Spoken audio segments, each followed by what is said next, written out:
اور کسی صورت سے جو ہے اسلام نافذ نہیں کر سکو گے۔ تو عدالتیں اگر آپ کے قبضے میں آ جائیں، عدالت فیصلے آپ کے شریعت کے مطابق ہوں، تو آپ ان کو لوگوں پر نافذ کریں گے، اب لوگ خود بخود اسلام پر عمل کرتے چلے جائیں گے، مجبور ہے نا، کیونکہ ڈنڈا آپ کے پاس ہے۔ اب اس وقت آپ کے پاس نہیں ہے، یہ کس کے پاس؟ ججوں کے پاس ہے۔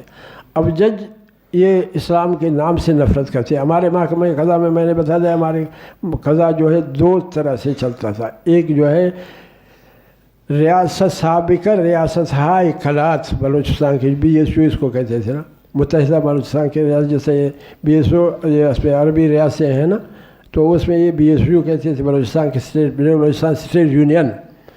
تو اس میں جو ہے قضا پرانے زمانے سے نصیر خان نوری ہمارے ایک بہت بڑا نیک عادل اور حکمران گزرا ہے، اس نے شریعت کو مکمل طور پر نافذ کیا تھا، اس کے زمانے سے چلا رہا ہے۔ پھر انہوں نے یہ کر دیا کہ اس میں اب صرف دیوانی مقدمات تک ان کو رکھا، ورنہ تو قاضی ہمارے جو خان صاحب تھے، خان احمد خان نے ایک دو مرتبہ باقاعدہ اعلان کیا کہ میں یہ چاہتا ہوں، جیسے اس میں میں نے اس کا حوالہ بھی یہاں دیا ہے، اسے کہا میں یہ چاہتا ہوں کہ میری زندگی میں حدود نافذ ہو، باقاعدہ تعزیرات اور حدود صابر نافذ ہو، عمل ہو، میں اس کو دیکھوں۔ لیکن کیا کر دیا انہوں نے؟ 55 میں جو ہے اس کو جا کر زبردستی، بلکہ 47 میں زبردستی جا کر کے اس کو اپنے پاس ضم نہیں کر دیا، الحاق کر دیا۔ اب الحاق کو ادغام سمجھ رہے ہیں، حالانکہ الحاق ہے، وہاں جو لکھا ہوا ہے جناح کے ساتھ جو معاہدہ ہوا ہے اس پر جو ان کے دونوں دستخط ہے، میرے پاس اس کی نقل ہے، اس میں الحاق کر دیا کہ پاکستان کے ساتھ ہم الحاق ہوتے ہیں۔ اب انہوں نے جا کر ادغام کر دیا اس کو، لیکن اب تک قضا کو انہوں نے کہا تھا ہمارے عدالتی نظام کو آپ چھیڑو گے نہیں، تو وہ نظام عدالتی آ رہا تھا۔ اب جو ہے ایک آدمی نے، ایک جج تھا پہلے، اور پھر وہ جج سے فارغ ہو گیا، تو ان کو ظاہر ہے کہ ان سے نفرت تھی قاضیوں سے، ان نے ایک دعویٰ دائر کر دیا اس میں ہائی کورٹ میں کہ اس کو ختم کیا جائے، اس کی کیا ضرورت ہے، اس میں کچھ ہی نہیں، یہ لوگ جانتے نہیں ہیں، جاہل ہے، ان کو قوانین کا کوئی علم نہیں ہے، لہٰذا اس کو ختم کیا جائے۔ لیکن ہائی کورٹ نے ڈبل بینچ نے فیصلہ دے دیا کہ آپ اس کو ختم نہیں کر سکتے، بلکہ یہ ایک کیا ہے، آئینی ادارہ ہے، تو یہ چلتا رہے گا۔ اب انہوں نے دیکھا کہ بھائی اس طرح تو یہ ختم نہیں ہو رہا ہے، کیا کر دیا؟ ایک ہمارا جج صاحب تھا، اب وہ چلا گیا اس دنیا سے، اللہ اس کو مغفرت نصیب کی، یقیناً مسلمان تو کہلاتا تھا، باقی اندرون جیسے بھی تھا، اس نے کیا کر دیا، قاضی کے قضا کے قابلیت کے لیے انہوں نے شرط لگائی کہ کسی مدرسہ سے درس نظامی کا فارغ التحصیل ہو، یا کسی یونیورسٹی سے LLB پڑھنے کے اس کا ڈگری کا حامل ہو۔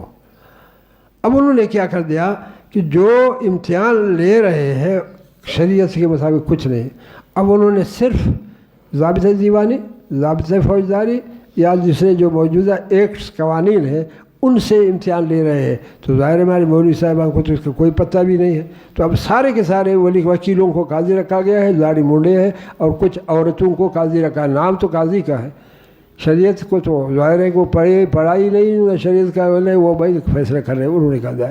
ایک اور ہمارے بلوچستان میں نظام قضا چل رہا تھا، بھٹو صاحب نے، اللہ جس سے کام لیتا ہے تو کرتا ہے، جو وہ نہیں ہے کیسے، بھٹو صاحب نے اپنے دور میں 1976 میں ایک قانون نافذ کر دیا کہ جن جگہوں میں بلوچستان میں یہ علماء جو ممبر میں سے قومی اسمبلی اور ممبر صوبائی اسمبلی بن رہے ہیں، لوگ اسلام چاہتے ہیں، چلو میں اسلام کیا کرتا ہوں، نافذ کرتا ہوں شریعت کو، چلو شریعت نافذ کر دو، اور اس کو قاضی رکھو، اس کو فلان رکھو۔ یہ مولوی عصمت اللہ صاحب جو اس وقت آپ قومی اسمبلی کا ممبر ہے، اس کو قاضی رکھا گیا، دوسرے کو قاضی رکھا گیا اور نافذ کر دیا۔ یہ ٹرائبل ایریا میں قبائلی علاقہ جاتا ہے، تو یہ لیکن اختیارات کتنے تھے؟ 50,000 روپے تک سے قاضی کے۔ اس کے بعد ممبر مجلس شورا عدالت اپیل جو ہے اس کو اختیارات لامحدود تھے، وہی کر رہا تھا، بہرحال کچھ چل رہا تھا۔ لیکن اب اسی سال 2019 میں ہائی کورٹ نے کیا کر دیا، وہ حکومت نے ٹرائبل ایریا کی ٹرائبلی حیثیت کو ختم کر دیا، تو اس نے کہا کہ جی قاضی کو بھی برخاست کرو، قضا کی کیا ضرورت ہے، یہ تو ٹرائبل ایریا میں تھا، جب ٹرائبل ایریا ہی نہیں رہے تو قاضی کیوں ہے؟ انہوں نے ختم کر دیا، ان کا نام تبدیل کر کے سول جج رکھا۔ اب صرف کلات والے جو ہے قاضی رہتے ہیں، میں نے کہا نام کے قاضی ہیں، عملی صورت میں نہیں ہے۔ تو اس لیے اب شریعت کے مطابق فیصلہ کرنے کے لیے ایک طریقہ ہے، نظام قضا ہے تو تحکیم بھی ہے. اب تحکیم کے ذریعے آپ فیصلہ کر سکتے ہیں. باقی ایک صورت اور میری تجویز ہے، میں نے مختلف مدارس میں دارالعلوم کراچی میں بھی حضرت مولانا تقی صاحب سے بھی ایک گزارش کی تھی، اور وہاں مجھے رکھا گیا تھا کہ اس نے کہا بھائی آپ ان کی تربیت کریں ایک ہفتے کے لیے. تو میں نے ان سے علماء سے بھی گزارش کی، جامع رشید مولانا مفتی عبدالرحیم صاحب سے بھی میں نے گزارش کی، اور اس پہ لاہور میں نے وہاں حضرت عبید اللہ صاحب بیچارے معذور تھے بالکل، یہ جو اس کا والد بھائی ہے جو اس وقت جو محتوی مدرسہ، ان سے بھی میں نے گزارش کی. میں نے کہا بھائی ایک اور کام آپ لوگ کر دیں. کہتے کیا؟ میں نے کہا جو علماء آپ بطور تخصص یہاں مقرر کر کے پڑھاتے ہیں، ان میں سے کچھ لوگوں کو آپ مہربانی کر کے LLB کرا دیں. LLB کے لیے دیکھو نا، پہلے تو ہم تو لڑتے ہیں، ہمیں معلوم نہیں ہے کہ LLB کس طرح ہم کریں گے جب ہم نے پڑھا ہی نہیں. لیکن نہیں، یہ یاد رکھنا، جس نے پاکستان میں قوانین ہے، سپریم کورٹ کے نے فیصلہ کیا ہے کہ جو بھی قانون بنتا ہے اس کے ساتھ اردو ترجمہ فوری طور پر بن جائے، تو تمام کے اردو تراجم ہے. اور آپ کی کراچی میں جو ہے اردو لا یونیورسٹی بھی ہے، اردو میں پڑھاتے ہیں، اردو میں امتحان لیتے ہیں، سب کچھ ہوتا ہے. اور آپ کے مدرسے کے جو سند ہے نا، اس کو ضیاء الحق نے یہ مہربانی کر کے اس کو MA کا درجہ قرار دیا ہے آگے تعلیم حاصل کرنے کے لیے. لہذا آپ اپنے سند کے ذریعے وہاں داخلہ لے سکتے ہیں اور LLB کر سکتے ہیں. LLB کے بعد جو ہے آپ وکالت اور اس کے بعد جج بھی بن سکتے ہیں. قوانین ساری شریعت نافذ ہے. کس میں؟ بلوچستان میں، پاکستان میں. آپ کو معلوم ہے شریعت نافذ ہے یا نہیں؟ آپ کو کوئی معلوم نہیں. کیوں؟ اس لیے کہ ہم اس سے تعلق ہی نہیں رکھتے ہیں. تو میں آپ کو بتاتا ہوں کہ اس وقت آپ کے پاکستان میں پورے شرعی قوانین سب نافذ ہے، لیکن عمل نہیں ہو رہا. کیوں؟ کیسے؟ چھوڑ کے لیے سزا کیا ہے شریعت میں؟ ہاتھ کاٹنا ہے. دوسری مرتبہ آ گیا تو پھر یہ نافذ ہے آپ کے قوانین میں، شریعت میں اس پر نافذ ہے. اور شرابی کے لیے سزا کیا ہے؟ یہ بھی آپ کے پاس نافذ ہے کہ اگر ثابت ہو تو اس کو بس ثابت ہو یا نہ جائے تو سارے کے سارے بغیر صورت. زنا کے لیے کیا ہے؟ سنگسار اور دھرے، یہ نافذ ہے آپ کے پاس. یعنی جتنے حدود نافذ ہے، یہ ضیاء الحق صاحب نے نافذ کر دیا، جس کو ہم گالی دے کر کے تکتے نہیں ہیں نا. کسی جی قبضہ کر لیا، خاص کیا، ظلم کیا، فلاں کیا، اس نے باقاعدہ اس کو نافذ کیا. اس وقت ہماری جمعیت والے اس وقت مخالفت کرتے تھے، اب کہتے جی حدود آرڈیننس کوئی ہاتھ نہ لگائے، اسے نافذ کیا تھا. نماز کے بارے میں احکامات نافذ کیا تھا. جتنے قوانین ہیں میں نے بتا دیں، شرعی احکامات سارے نافذ ہیں، لیکن عمل کوئی کا نہیں کرتا. آپ LLB پڑھ کے جج بنو گے، آپ کو تو قاضی تو نہیں بنائیں گے، جج، لیکن آپ اس کو نافذ کرو گے تو عمل ہوگا، شریعت ہوگی نافذ ہوگا. تو میری تحریک تو یہ ہے، میں کہتا ہوں کچھ لوگ ایسے ہو تخصص والے وہاں جا کر کے LLB کر لیں. ایک تو یہ ہے کہ جو جس طرح پہلے ہمارے علماء کیا ہوتی ہے، یہ ہمارے مفتی صاحب کے سامنے ہے، یہ پڑھ کر کے اس کے بعد کیا طب کیوں حاصل کیا؟ اس لیے کہ بھائی آمدن کے ذریعے جو آپ کے دنیا میں رہنے کے لیے آپ کو نہیں کچھ کھانے کی ضرورت ہے نا، تو انہوں نے یہ طب جو ہے پڑھاتے تھے. پہلے ہمارے 2 سال کے لیے طب پڑھاتے تھے دہلی میں، سارے کے سارے پڑھ کر کے آتے تھے. ہاں دہلی سے جو فارغ ہوتے تھے. تو یہ کس لیے کرتے تھے؟ اس لیے تو آپ کے ذریعے معاش اب اس وقت ہمارے پاس کوئی نہیں ہے. عالم یہاں سے فارغ ہو جاتے ہیں تو کہتے ہیں جی کسی مدرسہ میں ہمیں مدرس رکھا جائے، اگر نہیں ہے تو ایک مدرسہ بناؤ. مدرسے میں نہیں تو حیران ہے بھائی اس مدرسوں کے اس کے لیے کمائے کہاں سے، پھر بھیک مانگنا پڑتا ہے، مجبوری ہے کچھ کام کرنے. تو اس کے علاوہ ہمارے لیے کوئی ذریعہ نہیں معیشت کا. تو اس معاش کا جو ذریعہ آپ کے لیے بن جائے گا، آپ وکیل بنو گے تو وکیل میں آپ کو وکالت میں فیس لگے گا. یہ ضروری نہیں کہ آپ غلط مقدمات لے لیں، صحیح مقدمات آپ لے لیں. میں بھی اس وقت وکالت کر رہا ہوں، ہائی کورٹ میں وکالت کر رہا ہوں. اب ظاہر ہے کہ میں اسی داڑھی کے ساتھ اسی لباس میں جاتا ہوں وہاں وکالت. مفتی صاحب کو پتہ ہے، مفتی صاحب نے خود اس کے بھی مقدمات میں نے چلا، دوسروں کے بھی کام ہو رہے ہیں، چل رہے ہیں، اور الحمدللہ ذریعے معیشت بھی ہے، معاش بھی ہے. تو آپ اگر جب فارغ ہو جاؤ گے تو اگر وکیل بن جاؤ گے 2 سال کے لیے، اس کے بعد جو ہے آپ کو جج بھی رکھ سکتے ہیں. پھر جب آپ جج بنو گے نا تو تنخواہیں آپ کے لاکھوں کے حساب سے آئیں گے.